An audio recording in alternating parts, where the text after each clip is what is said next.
Les héros de Louis Pergaud, les héros de la guerre des boutons, certes ne possédaient pas, eux, de cheval, mais avaient-ils besoin de chevaux pour être des guerriers comme les autres, et des guerriers sans doute aussi chevaleresques, aussi violents, aussi épiques que les personnages de Homère, de Rabelais, que les personnages de la chanson de Roland, ne serait-ce que par l'abondance, la couleur et la sonorité des injures qu'ils échangent. Ces héros de la guerre des boutons qui viennent de vivre en images, qui vivent en ce moment sur les écrans de France grâce au film de Yves Robert. Yves Robert, si vous voulez bien venir jusqu'à moi. Yves Robert, pourquoi ce film? Pourquoi cette passion pour ce livre? Est-ce que c'est justement parce que c'est un livre épique? Je crois qu'on peut dire le mot. Oui, il y a plusieurs raisons. La guerre des boutons a été d'abord pour moi un titre mystérieux quand j'étais enfant, en ce sens que j'ai rempli des pages et des dictées où je faisais beaucoup de fautes, signé Louis Pergaud et, entre parenthèses, la guerre des boutons.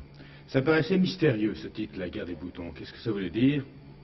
Et puis, plus grand, j'ai lu la guerre des boutons. C'est sans doute le premier livre que j'ai lu de mon propre choix, en ce sens que grâce à vos émissions, et avant vos émissions, il y avait d'autres gens pour conseiller les enfants, je trouve que, par exemple, Jules Verne, c'est de la lecture dirigée. On est bien forcé de lire Jules Verne quand on est un petit garçon. Tandis que tout d'un coup, j'ai découvert Louis Pergaud, comme ça, et puis j'ai découvert la guerre des boutons, et sur les quais, je devais avoir 13 ans, en fouillant, parce que j'étais assez curieux, je fouillais les tiroirs de ma maman avant, et là, commencé à fouiller sur les quais, j'ai vu ce titre, la guerre des boutons, qui est venu comme une enseigne lumineuse, et j'ai pris le livre, et je l'ai pris, enfin je l'ai peut-être acheté, je crois, et puis je l'ai lu. Alors, qu'est-ce que c'est que cette guerre? Et qu'est-ce qui vous a passionné dans cette guerre? Oh, beaucoup de choses. D'abord, jeune garçon, ça m'a passionné parce que ça m'a rappelé des moments que j'avais vécu enfant, j'ai vécu à la campagne, et nous aussi on se faisait la guerre avec les gars de la Prévière ou avec les garçons de l'école libre ou de l'école laïque, suivant les revers de fortune de mes parents. Et puis j'ai découvert... C'est-à-dire, quelle est la cause de ce La cause de la guerre, tout au moins dans les villages, est plus ou moins mystérieuse. Je crois que c'est un excès de santé qui fait qu'on déteste le village voisin, ou qu'on a une haine tout amicale d'ailleurs, qui se termine généralement au moment des conscrits, comme dit Pergaud, par une fête générale. Mais quand on est enfant, il n'y a plus que maintenant que les jeunes gens et les enfants pour défendre cette espèce d'honneur qui chaque année revient dans la guerre des boutons, chaque année à la rentrée des classes, eh bien on trouve une raison X ou Y pour recommencer la guerre. Mais c'est un grand jeu merveilleux et auquel on croit beaucoup plus que quand on joue entre camarades à la guerre et on se désigne, toi tu seras l'ennemi, moi je serai l'autre ennemi. Là on a des vrais ennemis. Mais Pergaud le dit bien et le montre bien dans des écrits plus tardif que la guerre des boutons, car elle a écrit un roman qu'il a commencé, qui s'appelle Le Braque Bûcheron, où le Braque est fiancé avec le Braque qui est le chef des Longiens, est fiancé avec l'une des sœurs d'un de ses adversaires d'avant. Alors vous voyez que c'est surtout un grand jeu, un surcroît de santé. Il ne faut pas croire que la guerre sera toujours la guerre parce que les enfants se battent, c'est absurde. Oui, comment est-ce que les enfants alors conçoivent la guerre, disons par rapport aux adultes, et d'une façon, comme vous dites, infiniment plus saine? Ah, parce que je crois qu'ils savent ce qu'ils font. Oui, c'est ça la grande différence. Oui, je crois, oui. Eux savent ce qu'ils font. Oui. Il y a également, je crois, chez eux, comment définirez-vous, par exemple, le chef, qui est ce Lebraque dont vous parliez tout à l'heure, et qui est important dans le livre? C'est un personnage extrêmement intéressant. C'est une étude de personnage de la part de Pergaud, car Pergaud se penche sur le monde des enfants, mais en fait, il nous décrit les adultes. Peut-être avec plus de franchise, parce que les enfants, ils ne connaissent pas encore tous les détours des adultes. Alors, le menteur chez les enfants est menteur, l'homme juste, l'enfant juste est juste, le triste est triste, le savant est savant. Chez les adultes, on arrange ça, on fait une espèce de petit salmigondi où on arrive à se montrer à peu près normal. Alors tout le monde est normal, ce qui devient tout d'un coup très ennuyeux. Puisque vous parlez de l'opposition justement des adultes et des enfants, il y a une chose évidemment qui est très importante qu'il faut signaler, ne serait-ce que parce que ce livre n'est peut-être pas destiné, comme on dit, à être mis dans les mains des plus jeunes. Il y a ces injures dont je parlais tout à l'heure, où ce langage extrêmement coloré et grossier, il faut bien dire, qui est employé couramment par ces enfants. Il y a sûrement quelque chose à dire à ce sujet. Oh, soyons justes, soyons honnêtes, soyons francs. On surprend, j'ai des enfants.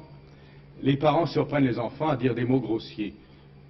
Ça n'a Ça n'a aucune gravité. D'ailleurs, les enfants blêmissent ou verdissent devant les parents quand ils le disent. Je me rappellerai de mon fils qui devait avoir 7 ans, qui en haut d'un escalier a traité un petit copain de salaud.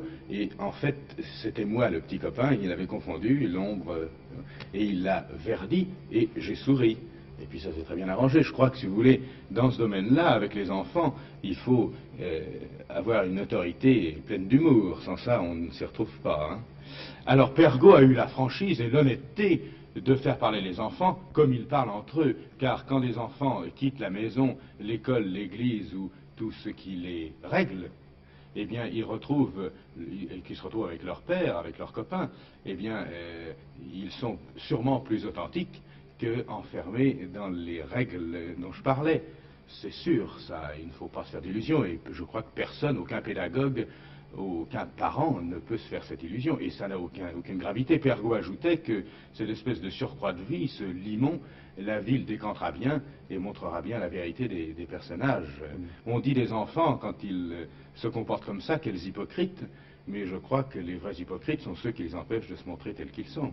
Et de même, si ces enfants passent leur journée à la guerre, cela ne signifie pas qu'ils soient violents profondément. C'est-à-dire, quelle est la conclusion du livre et la conclusion du film, peut-être? La conclusion du livre est que, dans Pergaud, la guerre est éternelle entre les deux villages et qu'on recommencera l'année prochaine, quand les parents auront oublié, puisque les parents ont découvert le poteau rose, et qu'en fait, les grands, ne disons pas les parents, les grands sont en fait le véritable ennemi.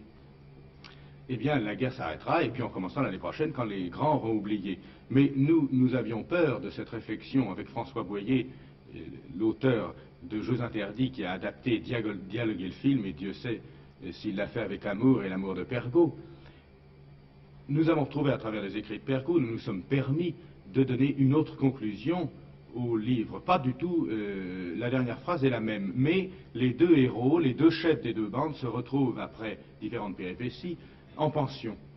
Et comme ils sont seuls en pension dans cette espèce de cage pour un enfant, eh bien ils se retrouvent, ils retombent dans les bras l'un de l'autre, et ont une conclusion, les adversaires. Mais je crois que c'est quand on a un authentique adversaire honnête, franc, eh bien on l'aime.